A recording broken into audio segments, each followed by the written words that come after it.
Okay, welcome to the next tutorial, and in this one what we're going to do is just get rid of everything. So to get rid of everything, I'm just going to drag a window over it and press delete on the keyboard. Bang, and it is all gone.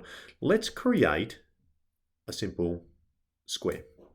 So what I'm going to do is create a simple square like so.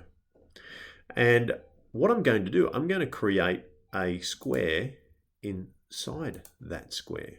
Oh yes, I am. And then what I'm going to do, I'm going to come across to this one here, and it's called bound and fill. So I select on that. And I can choose what type of fill that I want or what color. We'll just choose a color. I like teal because I'm a sensitive guy.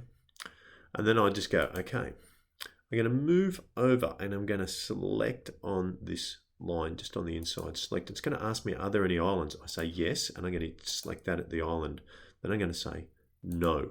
And you can see now it's colored around the outside, but it's created this as an island which is in the center, which doesn't have any color on it. Let's create another square like so. Let's now go back to here, and I'm going to choose another color. I quite like peach. As I said, I'm a sensitive guy. And then I'm going to select in here, are there any islands? No, there's no islands, and it's colored the whole thing in. So I can actually create these amazing colors and shapes. Let's draw another square. And this time we're going to do a couple of little crazy things on the inside like that. I'm going to go back to here, and I'm going to choose this time a fill. And I'm going to choose a texture. And I've got a whole bunch of different textures that I can actually, load different textures in here. Or I could do patterns. I could load a pattern in if I choose and put it. Let's just go back to texture. I quite like this one. And then I'm going to go apply and OK. So there's my fill, it's my texture.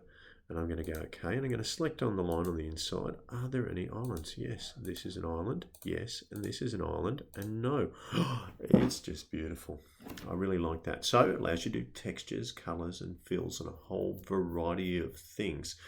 Let's say that we wanted to copy this. What do? Well, we go to the select tool. We drag a window over it. And I'm just going to go copy. So where the heck is copy? Well, we go edit, copy, edit, paste, and it's just dropped it in the center, and we can bring that and move it around. So we can create a whole variety of different shapes and do a whole variety of different things.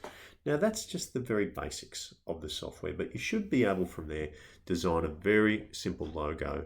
And if you have any troubles with it, then feel free to ask Mr. Harris, care of Mr. Harris at mrharris.com.